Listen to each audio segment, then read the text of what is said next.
a gente teve, até o mês de dezembro, uma indefinição de se podia ou não ser pago abono. Indefinição total. A gente não sabia se a lei ia ser alterada, a lei federal ou não. Existia muitos consultores jurídicos falando que por conta da lei complementar 173, que é aquela relacionada à pandemia, no ano de 2021 não poderia ser dado abono. Então existe uma grande dúvida. Por isso os municípios demoraram tanto para aprovar suas leis. Porque existia uma insegurança jurídica enorme. Não é porque o município ajudar, foi... né, Caio? E para ajudar ainda tinha a lei 173, que era a lei que não poderia fazer um pagamento maior, enfim, né, ter impacto salarial, tinha tudo isso no meio, né? Tudo isso no meio, então um argumento forte jurídico para não ter abono, os municípios que fizeram abono porque tinham recurso, né, porque alguns não têm, como a Márcia falou, alguns não têm recurso de sobra, enfrentaram essa batalha jurídica e em quase todos os lugares houve uma vitória nesse sentido.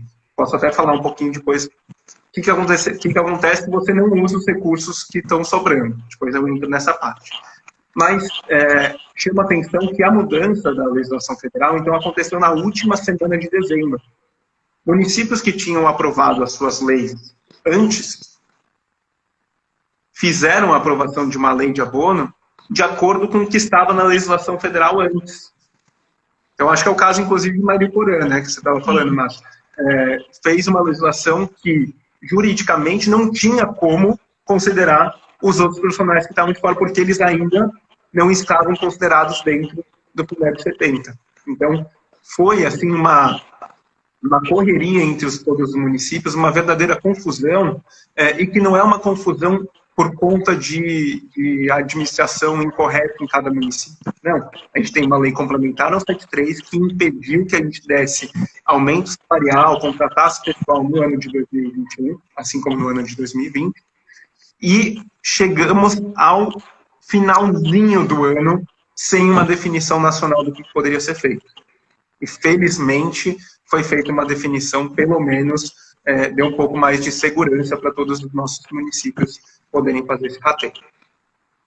Muito bem, Caio. Então, é importante deixar claro isso, né? Então, os municípios que fizeram, né, essa questão da bonificação antes da aprovação e da homologação da lei, que aconteceu no finalzinho de dezembro, acabaram seguindo as regras anterior, né? E o que o Caio deixou muito claro é que essa lei ela não é retroativa, né? Então muitos podem até se perguntar, então agora eu tenho direito, né? Os professores receberam bônus em dezembro, então eu também, como profissional da educação, também tenho direito de receber, né? E se a lei foi anterior, isso não justifica porque não é retroativo. Agora, a partir desse ano, aí sim pode-se discutir, né, quem são os profissionais que, se porventura tiver sobra, poderão participar do rateio, né? Então, isso é muito importante a gente deixar claro.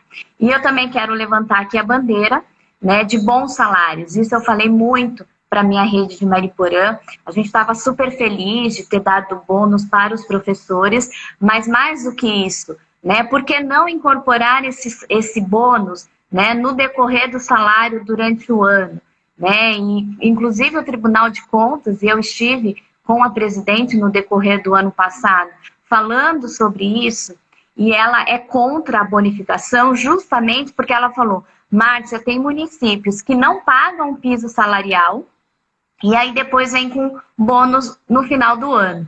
Então, por que não pagar, né, o salário justo de acordo com o piso salarial e depois não há necessidade dessa bonificação? Até porque com o salário, né, um salário justo, isso tudo incorpora para a aposentadoria, em todos os benefícios, e a bonificação não, né? Então, acho que isso é importante a gente trazer também esse esclarecimento, né, de que mais do que um bônus, o que a gente precisa sempre lutar é por salários dignos, por salários justos, e nós sabemos que nós, profissionais da educação, merecemos isso.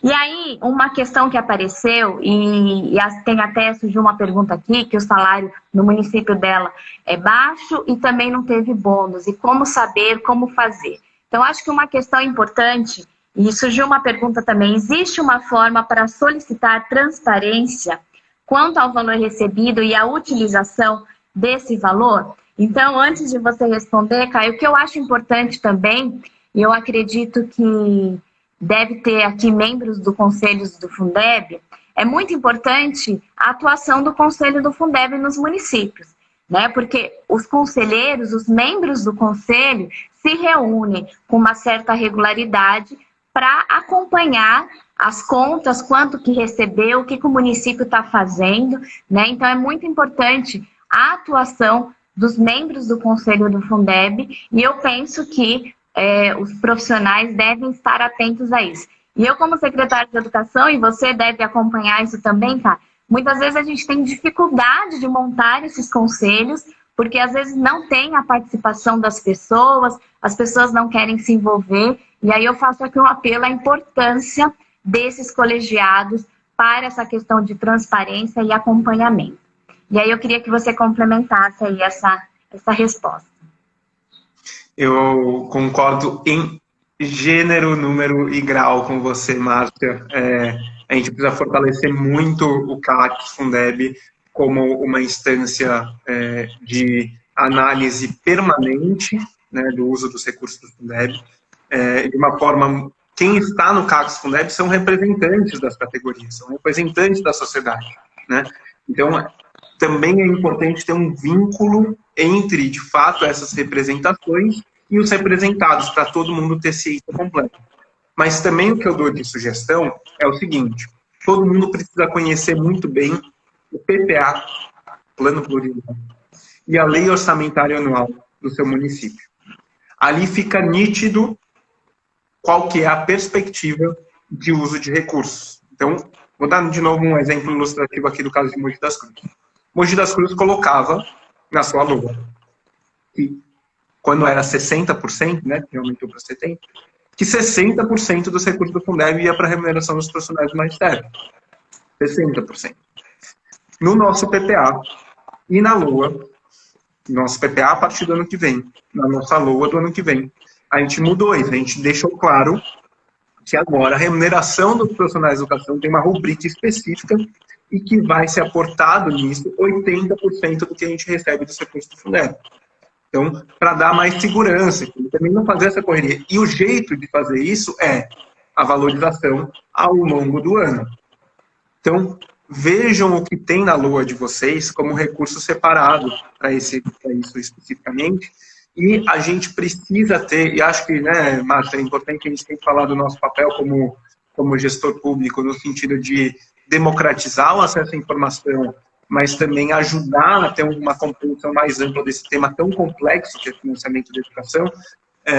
Vale a pena a gente soltar bastante informação de como que está indo ao longo do ano esse cumprimento. E fazer as repactuações, por exemplo. Vamos supor que, bom, a gente começa o ano achando que vai ser um ano ótimo economicamente e é uma frustração, tal como foi 2020, né, por conta da pandemia. A gente precisa pegar as informações, tentar com as categorias, com as pessoas, e apresentar. E falar, olha, aquilo que a gente tinha pensado não vai ser possível. E acho que a gente precisa ter muito um entendimento amplo de que quando a gente mostra essas evidências, quando a gente mostra esses dados, a gente está querendo mostrar, olha, os gestores públicos, eles não estão aqui para punir alguém ou para beneficiar um amigo do rei. Não, a gente tem uma legislação a cumprir. A gente não pode fugir dessa legislação a ser cumprida. Dou um outro exemplo da importância da gente fazer valorização e não abono. A gente tem algumas pessoas que têm salários altos nos municípios, né?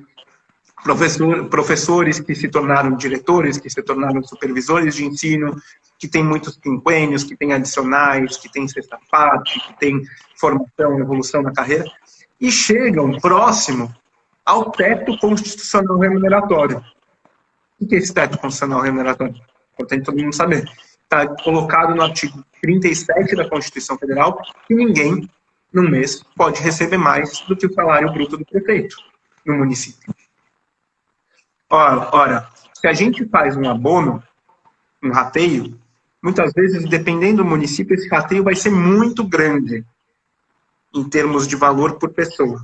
Só que para as pessoas que já estão próximas do teto, elas não vão poder receber o valor cheio do abono. Elas vão poder receber aquilo que permite que elas cheguem no teto, não podem ultrapassar o teto. Por isso que a gente precisa defender ao invés de ter uma política sistemática de abono, a gente precisa ter uma política sistemática de valorização dos profissionais da educação, para que não seja de uma tacada só, para que seja escalonado no tempo e ninguém saia prejudicado com isso. Perfeito, Caio. Isso é muito importante mesmo. Então, assim, é muito precoce falar-se, porque muitas perguntas no meu município e de outros também. Então agora todos teremos bônus? Então, assim, é precoce dizer isso, porque tudo isso depende, né, do quantos municípios estarão recebendo. A gente depende da questão dos impostos. Como eu disse no começo, o Fundeb, ele é uma cesta de impostos, né, um conjunto de impostos. Então, tudo isso precisa ver como a economia do Brasil, a economia do município, a arrecadação do município, os impostos dos municípios, do estado. Então, tudo isso depende muito. E também agora, com a inclusão dos demais profissionais nos 70%, precisa haver aí um estudo, né, do impacto financeiro, se sobrará ou não recurso. Isso, com certeza, a gente, né, estará fazendo aí no decorrer do ano, porque agora, né, com essa nova regra, então, novos impactos, novos estudos, e é o tempo todo que a gente vai estar estudando isso, né? Aí tem uma pergunta, como saber se vai sobrar resíduos para 2022? A gente só vai saber no decorrer do ano, né, conforme os municípios forem recebendo, né, os recursos do Fundeb, as parcelas. Tem mês que a gente acaba se surpreendendo, vem demais. Eu já passei por experiências quando eu era secretária em Atibaia, que a gente tinha uma expectativa de arrecadação e aí vinha menor, né? Então, isso é mês a mês, isso é a cada parcela que a gente vai acompanhando. Então, não tem como dizer a respeito disso. Mas eu queria deixar aqui uma regra de bolso, para todo mundo acompanhar, jornal de economia e tal. Se a economia está, de modo geral, crescendo mais do que a expectativa, provavelmente vai ter maior conjunto de impostos sendo redistribuídos, e isso tem que ser olhado estado a estado, não é no Brasil. É o estado de São Paulo. O estado de São Paulo cresceu bastante no ano passado. Então, quando você tem um crescimento, a parte de impostos tem um efeito multiplicador. Você arrecada ainda mais. Do contrário, também é a mesma coisa. Se você tem uma desaceleração da economia, você reduz muito o seu nível de coleta de tributação. Então, é regra de bolsa aí para todo mundo poder acompanhar a economia no Estado e saber qual que vai ser o resultado do Fundeb. Se vai vir mais ou se vai vir menos. Então, todo mundo torcendo aí para que a economia do Estado vá aumentando cada vez mais. A questão agora, nós tivemos uma novidade, que isso acaba sendo bem questionado, que foi a inclusão do Sistema S. Eu acho que isso é importante também, né, todos os profissionais saberem disso. E aí, uma pergunta que veio, eu lembrei do Sistema S, porque veio uma pergunta da APAE, né, se a APAE tem direito a receber repasse.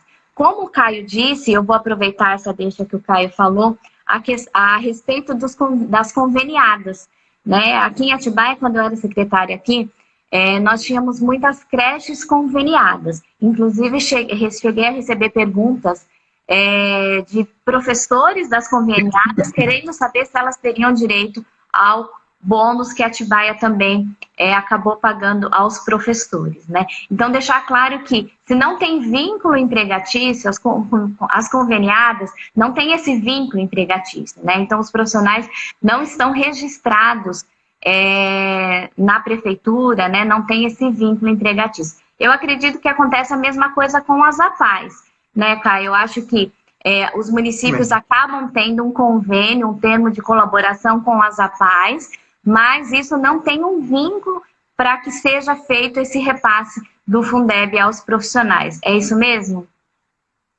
Isso mesmo, isso mesmo. Já emendo aqui, acho que é importante a gente considerar que as APAES, elas têm um convênio, recebem subvenção para pagar os profissionais das APAES, né? Ou para pagar os profissionais das creches conveniadas. Então, essa lógica, exatamente como a Márcia disse. Se não tem vínculo empregatício com a rede municipal, não tem como a prefeitura pagar diretamente salário, ou vencimento remuneratório de qualquer natureza. Tá? Emendo aqui na questão do Sistema S? Sim, por favor. Então, vamos lá. O que aconteceu em relação ao Sistema S? As matrículas do Sistema S, o Sistema S não é um sistema que a gente pode considerar como uma rede pública de ensino, né? Não é a rede, o Sistema S não faz parte da rede estadual. O Sistema S, na parte de educação profissional técnica, não faz parte da rede estadual, apesar dos governos estaduais, em todos os estados, aproveitando que tem alguém aqui no Rio de Janeiro, né? Em todos os estados, o Sistema S tem convênios com os governos estaduais para prover ensino médio, educação profissional técnica. Pois bem, como o recurso do Fundeb, originalmente, ele é pensado em ser distribuído para os municípios para fazer a provisão de educação pública, né? A gente tem o caso das conveniadas, a gente pode entrar um pouquinho mais nisso, conveniadas do ponto de vista de creche, mas o Sistema S, as matrículas do Sistema S, que são, portanto, não são especificamente do sistema público, essas matrículas não eram contabilizadas no Fundeb, ou seja, o governo do estado não recebia recursos por conta dessas matrículas do Sistema S. Com a modificação da lei agora em dezembro, alguém me corrigiu, 26 de dezembro, que foi a sanção, isso, de fato, foi possível. Por quê? Passou a considerar as matrículas no Sistema S conveniadas com o governo do estado para o cômputo do que o governo do estado vai receber. Muita gente fala, legal, é um estímulo para o Sistema S, mas eu queria pedir para vocês, sim, fazerem uma outra reflexão, duas reflexões, na verdade. A primeira reflexão é, quando a gente está falando de colocar mais matrículas para dentro do Fundeb, isso mexe com o jogo redistributivo. Nenhum dos nossos municípios tem convênio com o Sistema S, e se tivesse, não poderia considerar as matrículas de educação profissional técnica dentro do Fundeb, porque não é nossa atuação prioritária, conforme o artigo 211 da Constituição. Então, quando eu faço essa mudança, na prática, o que vai acontecer? Ainda que seja um recurso não tão grande. É recurso que estava sendo destinado para municípios, passa a ser destinado para o governo do estado para remunerar o Sistema S. É uma redistribuição. O bolo é um só. Você redistribui de acordo com o número de matrículas. Então, se o governo do estado passa a ter relativamente mais matrículas, ele recebe um quinhão maior e os municípios ficam com um quinhão menor. Então, existe, ainda que seja pequeno esse impacto, existe, no ponto lógico, esse repasse, essa transferência de recursos de municípios para o governo do estado. Isso é questionável, e a gente precisa colocar na ponta do lápis, e infelizmente não teve isso nesse ano.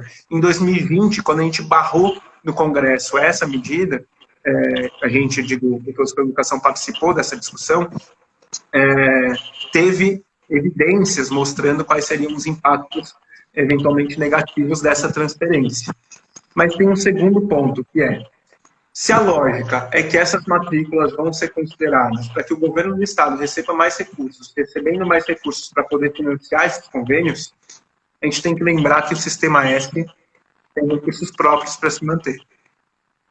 O Sistema S tem recursos próprios para se manter, muitas vezes faz cobrança de mensalidade, né? Então, não especificamente nos convênios, mas a gente tem que lembrar disso. Ou seja, vai ser recurso saindo dos municípios para ir para o Sistema S, sendo que o Sistema S já tem um orçamento bastante elevado. Pode ser maior, talvez numa outra análise que a gente pode fazer aqui, econômica e tudo mais. Mas a gente tem uma redistribuição que está sendo às custas do investimento público nas redes municipais. Bacana, Kai. Importante esse esclarecimento, porque isso independe da vontade dos municípios. Então, isso, resumindo, pode ser que tenha uma diminuição nessa redistribuição aos municípios, porque o bolo, como o Caio disse, o bolo é o mesmo, né? O tamanho da pizza é a mesma. O que vai acontecer é que, incluindo as matrículas do Sistema S, quem vai ficar com essa parte é o Estado, que vai estar fazendo a redistribuição para os Sistemas S. E, né, infelizmente, aí os municípios vão acabar, né, perdendo um percentual aí que poderia ser redistribuído para a educação básica. Mas, enfim, né, é o que a lei trouxe e a gente precisa esclarecer isso para todos. Caio, uma questão que aí é uma preocupação dos secretários de educação, eu já recebi a pergunta aqui e também eu acredito que deve ter alguma secretária participando, que ela fez a pergunta aí também no chat, a respeito do banco, a respeito de banco privado, porque alguns municípios faziam pagamento pelo banco privado e agora a lei traz que tem que ser apenas aí pelo Banco do Brasil, né, ou por bancos públicos, né? Queria que você falasse um pouquinho sobre isso, que surgiu essa pergunta. Tá, a gente tem uma mudança da legislação que aconteceu ainda no ano de 2020, que foi uma pauta, uma defesa dos bancos públicos, Caixa e Banco do Brasil, para que só pudesse ser movimentado, feito pagamento de salário, movimentado os recursos do Fundeb diretamente nessas contas, né? Sem aquela questão de poder transferir para um banco privado e poder fazer o pagamento de lá, que é muito recorrente. Estava havendo uma mudança na legislação.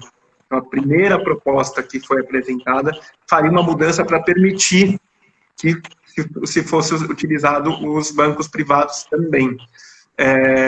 Mas o Congresso acabou, na verdade, foi o veto presidencial que vetou que isso pudesse acontecer. Então, foi o único veto, se não me engano, que aconteceu, presidencial nesse aspecto, e a gente, portanto, tem uma situação de indefinição. Por quê? A Frente Nacional de Prefeitos, a Confederação Nacional dos Municípios, seguem defendendo muito ativamente a pauta de que possa ser feito com bancos privados. Então, esse tema vai voltar a ser discutido no ano de 2022, sem nenhuma dúvida. Sem nenhuma dúvida, isso vai voltar à discussão. Então, por enquanto, continua na nebulosidade, embora a lei fale que deva ser Banco do Brasil e Caixa. Mas ainda não teve nenhuma normativa de como que deve ser feito esse ajuste, quanto tempo que tem, né? Não teve uma normativa do governo federal para explicitar mais a respeito disso. CNM está cobrando, Frente Nacional de Prefeitos está cobrando, e vamos ver, provavelmente ainda nesse mês a gente vai ter alguma notícia a respeito disso. Ainda uma incógnita, tá? Obrigada. Então vamos acompanhando aí, e a Undime também está acompanhando, a Undime Nacional, e a gente vai estar informando aí todos os municípios. Uma questão, né, que as pessoas estão perguntando aí, a questão de reajuste salarial. Houve aí uma portaria interministerial falando um pouquinho do reajuste do piso salarial, mas ainda não houve uma definição. Acho que é importante dizer, muitos secretários têm questionado a Undime, eu tenho acompanhado a respeito do piso salarial, né? Tem aí uma fala do governo federal de um aumento aí de 33% do piso, mais do que justo isso, eu acho que é muito importante isso mesmo, até para que os municípios que estão com salários defasados, e eu vou citar aqui, Mariporã é um município que me preocupa muito desde que eu entrei lá no ano passado, o salário é bem defasado e a gente vai trabalhar nesse reajuste, né? E nós ainda estamos aguardando uma definição do MEC, que ainda não saiu, né? Uma definição clara a respeito do piso salarial. Não sei se você tem alguma informação a respeito disso, se você está acompanhando, Caio? Eu tenho acompanhado, sim, Márcia, e de fato, ainda não tem... Ficou faltando uma definição do governo federal, muito embora, da onde que vem o 33%? Né? 33% vem do seguinte motivo. A lei do piso, e aí a gente está falando do piso salarial nacional, não é do piso de cada município em específico, tá? O reajuste não é do piso de cada município, é do piso nacional.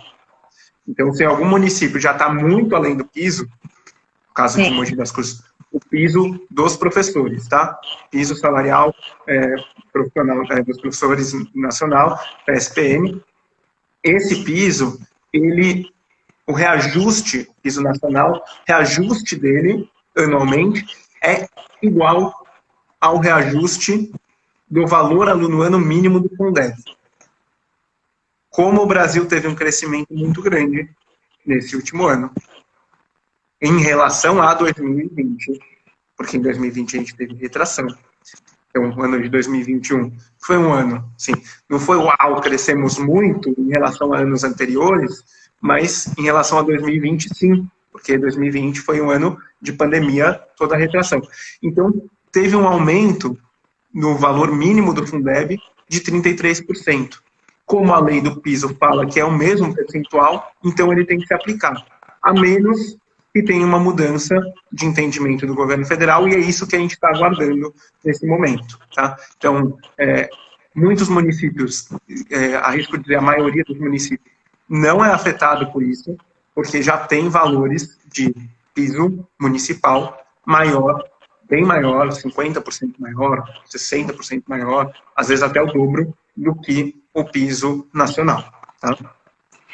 É isso mesmo, que é importante dizer, né? Quando sair, né, uma definição do MEC a respeito do percentual do aumento, é o percentual sobre o piso.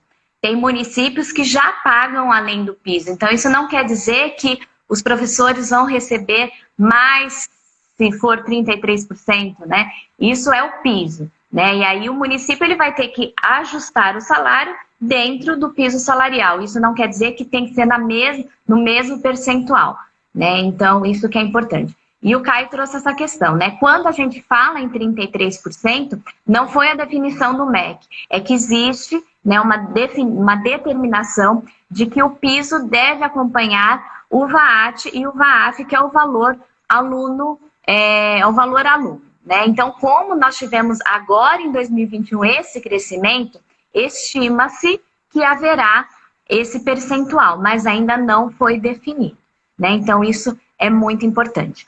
E a secretária de Cafelândia, que perguntou a respeito do banco, ela está agradecendo aqui, Ana Lúcia. Bom, aí perguntaram também a respeito de como participar do Conselho do Fundeb. Então, eu acho que vocês, os municípios, né, os profissionais, precisam acompanhar.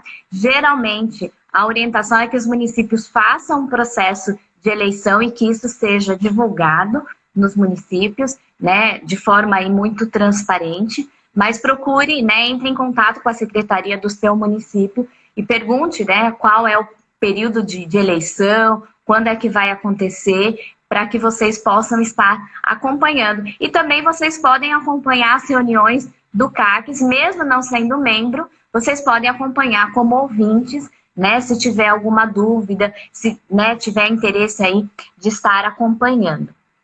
Aqui tem uma pergunta que ela faz parte do Conselho do Fundeb, se ela pode questionar o aumento salarial, né? Então, isso, na verdade, você acompanhando, né, as informações do Fundeb, você pode, né, como membro, até fazer sugestões e, enfim, né, fazer aí... Eu vou dar um exemplo aqui, está acompanhando nossa live, a Érica, que é a presidente do Conselho de Acompanhamento e Controle Social do Fundeb, do município de Mogi das Cruzes.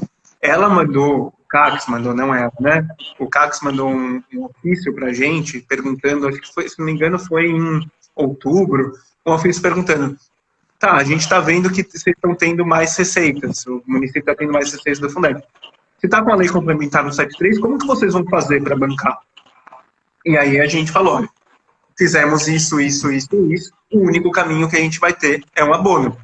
Então é importante ter esse diálogo também, o CACs pedir, e num diálogo de parceria mesmo, uma colaboração entre CACs, que tem um conhecimento muito diverso, múltiplo, de várias representações, e a secretaria. Então é uma conversa que precisa acontecer para a transparência, de fato, ser realizada. Bacana, Caio. Muitos elogios, eu estou muito contente em saber que as pessoas estão gostando da live, dizendo aí que está sendo muito esclarecedora. Caio, bombando aí, Caio, todo mundo te elogiando muito, e o Caio sempre foi muito querido e muito inteligente nessa área, então não foi à toa que eu convidei. Deixar, né, claro aqui que as pessoas estão perguntando, a live ficará gravada, eu acho que é importante vocês divulgarem. Isso, na verdade, é um bate-papo, não é nada oficial, mas é tudo baseado nas nossas experiências, nos nossos estudos, né? Eu, enquanto presidente da Undime, o ano passado, a gente se debruçou muito a respeito da lei do Fundeb, o Caio também, desde quando vinha lá pelo Todos pela Educação. Então, na verdade, a nossa contribuição mesmo, até enquanto cidadão, né, Caio, enquanto militantes da área da educação, a todos vocês, que é um momento que gera muitas dúvidas, e aí a gente resolveu de forma voluntária fazer esse bate-papo, que já tem 1 hora. Eu acho que nós no meio das férias da Márcia, gente, no meio das férias, ela parou as férias dela para compartilhar conhecimento. Eu falei, deixa eu aproveitar o meu último dia de férias, praticamente, eu volto a trabalhar na segunda. Agradecer ao Caio também por disponibilizar esse tempo no sábado, mas eu achei super importante compartilhar essas informações, porque está todo mundo, né, nessa dúvida, angústia, e fica, né, um questionamento, enfim. Então a gente entendeu que seria interessante. E parece que atendeu aí os anseios de todos. Muitas questões ainda a gente precisa aguardar, né, os próximos desdobramentos aí, principalmente a questão do piso salarial, isso é muito importante. E eu acho que nós respondemos tudo, Caio. Então, eu vou passar a palavra para você. Eu senti só falta de uma coisinha, se eu puder aproveitar e falar, que talvez seja algo muito importante de explicar para todo mundo, porque aqui em Mogi das Cruzes já recebemos esse questionamento, já vi outros municípios perguntando também. É muito legal isso que a Undime está promovendo, digo, de ter um intercâmbio entre os municípios para os gestores públicos poderem se ajudar. Isso é muito importante, Márcia, parabéns por essa condução.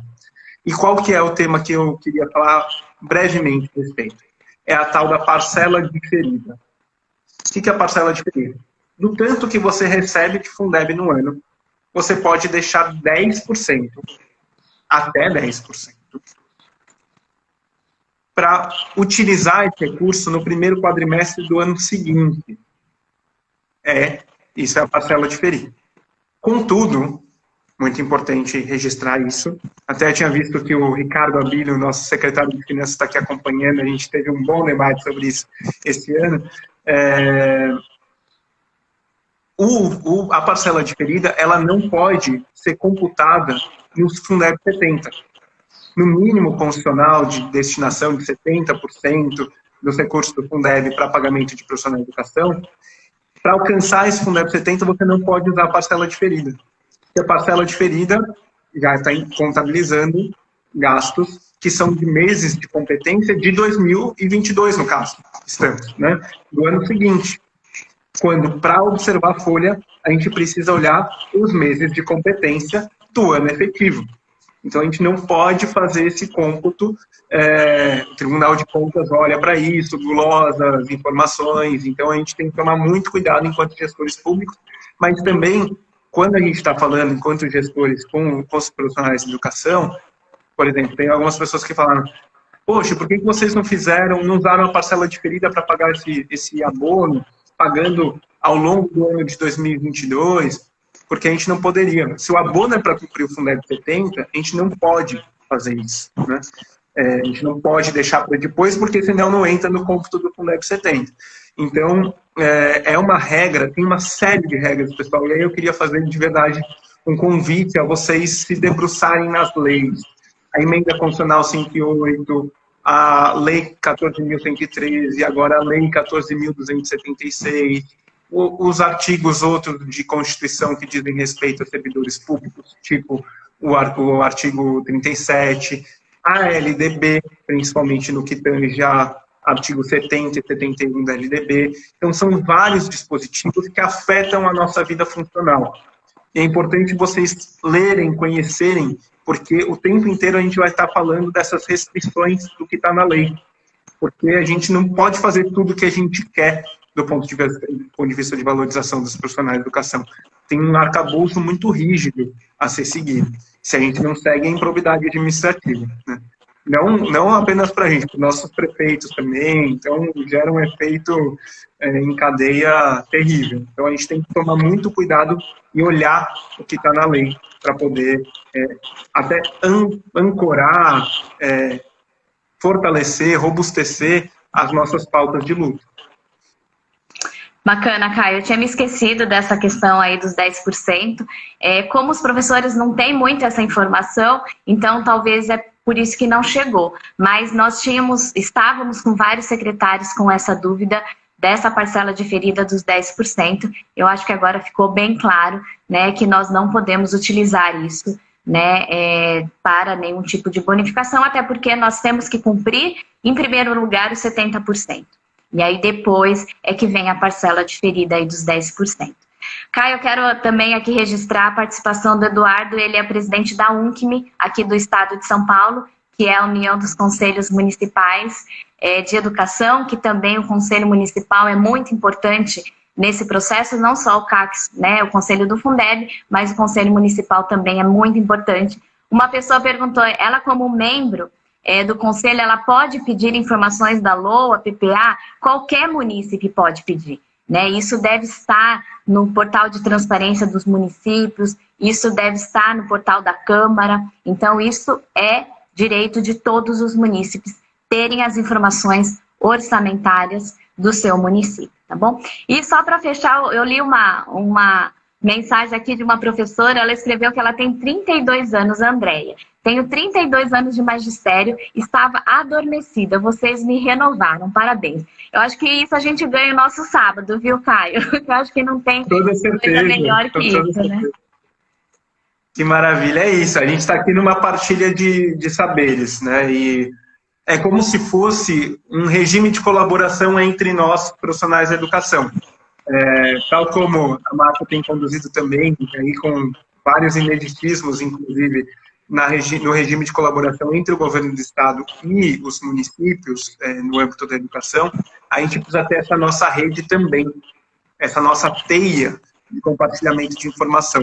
Porque quanto mais informação a gente tem, mais a gente consegue, de fato, ter propostas que estejam robustas o suficiente. Então, uma outra lei que é importante vocês saberem, a LRF, Lei de Responsabilidade Fiscal.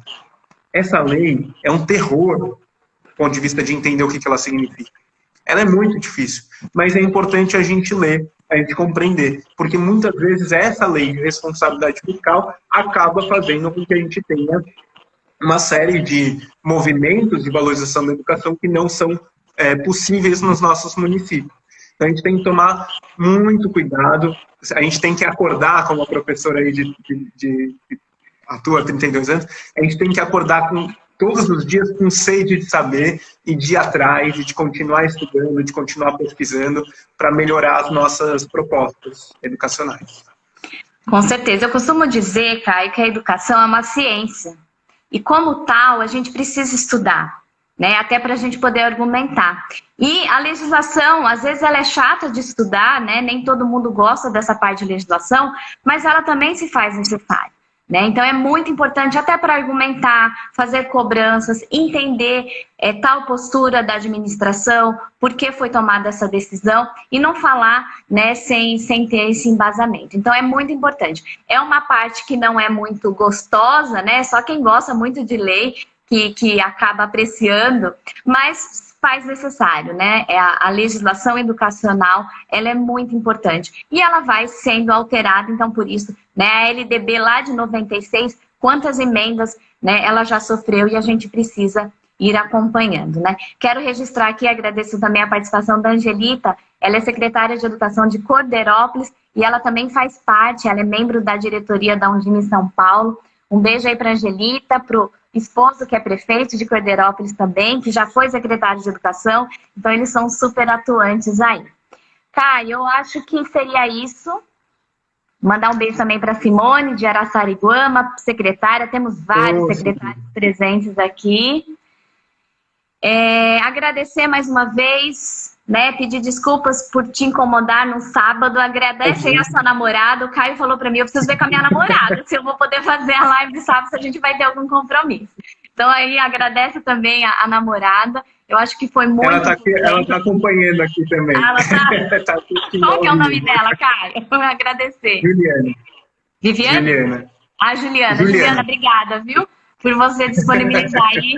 Seu namorado, ele tem muito conhecimento, a gente não pode deixar de aprender um pouco com ele. Agradecer a todos vocês, nós tivemos aí uma audiência de mais de 200 pessoas, a live ficará gravada. E agora eu passo para você fazer as suas considerações finais, Caio. Márcia, eu queria agradecer assim, essa oportunidade da gente trocar, né? Você é uma pessoa que tem muita experiência, nós aqui, gestores, temos muito a aprender com você, mas também essas perguntas que vêm, e queria agradecer a participação de todo mundo aqui, elas nos ajudam a até nortear melhor os nossos estudos em relação a gestores, mas também aquilo que é importante a gente trazer a público. Então, por exemplo, vi alguns comentários aqui, o pessoal pedindo as leis. Puxa, eu vou agora aproveitar que vocês fizeram essa colocação e vou no meu Instagram e falar, olha, pessoal, sugiro dar uma olhada nessas leis aqui e tal, porque é uma forma da gente compartilhar uma informação que realmente é necessária. Ou então, ideal de equidade. Puxa, é uma discussão tão rica, tão profunda, mas é legal a gente se posicionar, né? Mesmo que a gente fosse criticado por algumas pessoas que têm visões diferentes, é importante a gente se posicionar, sempre de maneira respeitosa, sempre em diálogo. E eu gostei muito, assim, para mim foi uma diversão estar aqui com você, Márcia, nesse sábado. Espero que a gente possa, ao longo desse ano, né, ter várias outras interações. Eu vou estar acompanhando o seu Instagram. Quem eventualmente está acompanhando por conta do meu ao vivo, sugiro acompanhar, seguir a Márcia aqui, porque ela está sempre postando conteúdos muito relevantes. E é isso, pessoal. O Fundeb é uma legislação nossa, é uma conquista nossa, dos profissionais da educação brasileira. É uma política permanente, uma política que traz benefícios para a gente precisa entender, saber usufruir desses benefícios no nosso diálogo. Então, o novo Fundeb de 2022, ele é uma evolução, ele vem seguindo numa evolução histórica, e eu chamo a atenção para todos. Nós temos eleição esse ano. Cobrem dos seus deputados estaduais, federais, principalmente os federais, porque o Fundeb é federal, é nacional, mas também dos seus candidatos a presidente, a governador, qual é a visão deles de futuro para o Fundeb. 2023, ou seja, primeiro ano de mandato, próximo mandato, dos deputados, governadores, senadores, presidente, vai ser o ano que a gente vai ter a atualização do Fundeb. Fundeb é um fio condutor da nossa política educacional. Então, vamos aproveitar para cobrar, organizar as nossas propostas e vir com tudo em 2023 para fazer uma atualização ainda melhor, onde a gente coloque os nossos sonhos nessa lei do Fundeb, essa nova lei do Fundeb atualizada, tá bom? Só esse recadinho a mais que eu dou. E, de novo, Márcia, obrigado pelo carinho, obrigado pela companhia nesse sábado de manhã aqui. Estou sempre à disposição para ajudar com as dúvidas que surgirem, tá bom?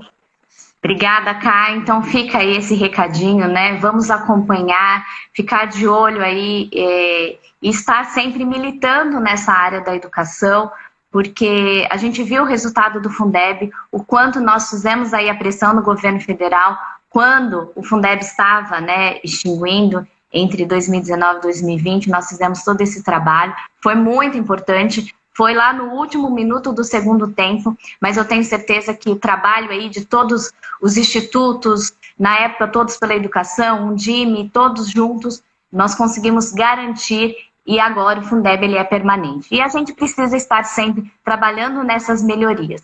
Essa troca de experiências também entre municípios é fundamental, e é isso que a Undime tem feito, né? Principalmente nesse momento de pandemia, onde nós ficamos órfãos de orientações de governo federal. O que salvou muito a educação dos municípios foi justamente a troca entre os municípios, e a Undime trabalhou muito nisso, o que o município estava fazendo que dava certo, enfim. E trazer aqui, né, a valorização de todos os profissionais da educação nesse processo de pandemia, que foi fundamental. para que nós pudéssemos dar sequência. E eu costumo dizer que um país ele só vai se reerguer, isso pesquisas já demonstraram, já comprovaram, com investimento em educação.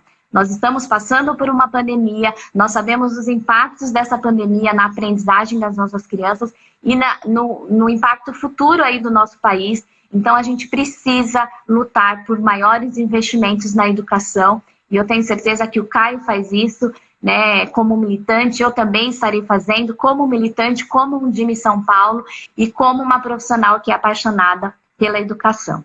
Então, deixar um beijo aí a todos vocês, né, e dizer que aproveitar e desejar um ótimo 2022 para todos, que tenhamos aí um ano abençoado e estaremos sempre aí de olho na educação e lutando pela educação pública brasileira. Um beijo a todos vocês. Tchau, Caio. Obrigada, viu? Tchau, tchau. Muito obrigado. Ótimo sábado.